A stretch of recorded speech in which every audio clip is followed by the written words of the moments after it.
नमस्कार मंडळी, मनपूर्वक स्वागत आहे तुमचं माझ्या चॅनलमध्ये। तर आज आपण बनवणार आहोत मस्त चमचमीत कुरकुरीत कोळंबी रवा फ्राय। अजूनही चॅनलला सबस्क्राइब केलं नसेल तर प्लीज सबस्क्राइब करा आणि बेल आयकॉनची घंटी वाजवायला विसरू नका। मार्केटमधून मी मीडियम आकाराची कोळंबी आणली आणि स्वच्छ पाण्याने धुतली, त्यानंतर साफ करून घेतली। काळी जी घाण असते म्हणजे रेष असते ती काढून घेतली आणि पूर्ण स्वच्छ साफ करून घेतली आणि पुन्हा एकदा पाण्याने धुवून घेतली। त्यानंतर आपण मसाला तयार करून घेऊया। तर इथे मी मिक्सरच्या भांड्यामध्ये कोथिंबीर 5 ते 6 लसूण पाकळ्या, 2 ते 3 मिरच्या आणि 1 इंच आलं पेस्ट करून घेतली आहे। त्यानंतर कोळंबी मॅरिनेट करण्यासाठी कोथिंबीर, आलं, लसूण, मिरची पेस्ट घेतली आहे। त्यानंतर घरचा लाल मसाला 1 चमचा, त्यानंतर अर्धा चमचा हळद, त्यानंतर अर्धा चमचा गरम मसाला आणि 3-4 कोकम घेतले आहे। मिक्स करून घेऊयात। सर्व बाजूला कोळंबीला मसाला लागला पाहिजे। मीठ आपण कोळंबी फ्राय करायच्या आधी घालणार आहोत। मीठ जर आधी घातलं तर कोळंबीला पाणी सुटेल। तर बघा, चांगलं मिक्स करून घेतलं आहे मी। अर्धा तास मी झाकून बाजूला ठेवणार आहे, त्यामुळे मसाले चांगले कोळंबीला आतपर्यंत मुरतील, त्यामुळे कोळंबीला चांगली टेस्ट येते। तर कोळंबीची वरची कोटिंग करण्यासाठी मी एका प्लेटमध्ये रवा घेतला आहे आणि थोडं तांदळाचं पीठ घेतलं आहे। त्यानंतर 1 चमचा मी लाल तिखट घेतला आहे। त्यानंतर चवीनुसार मीठ घेणार आहे आणि सर्व मिक्स करून घेऊयात।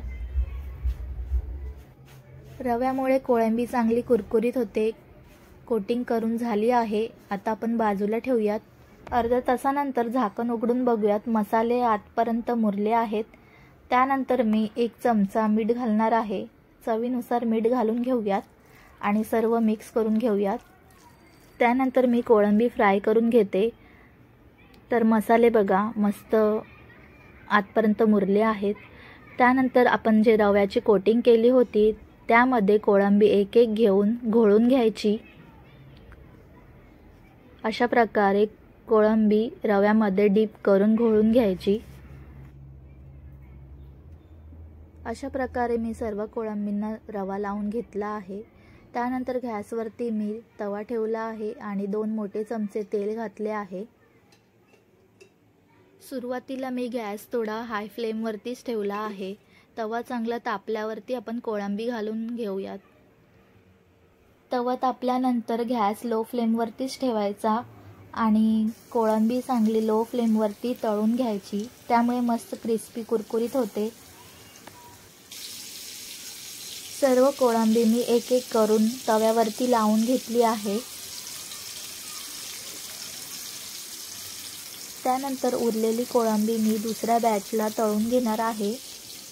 तर एवढी कोळंबी आपण दुसऱ्या बॅचला तळून घेऊया। त्यानंतर साधारण 4 ते 5 मिनिटांनंतर खालची साईड वरती करून घेऊयात। एक एक कोळंबी मी परतून घेतली आहे।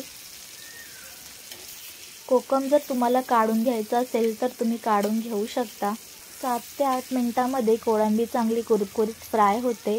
त्यानंतर मी दुसरी बॅच देखील तळून घेणार आहे। अशाच प्रकारे मी दुसरी बॅच तळून घेते।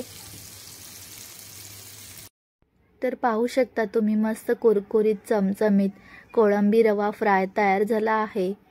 कोळंबी फ्राय तुम्ही भातासोबत खाऊ शकता किंवा भाकरीसोबत, तर अप्रतिमच लागते। अशा प्रकारे तुम्ही कोळंबी फ्राय करून जेवणाचा मस्त चमचमीत असा बेत बनवू शकता।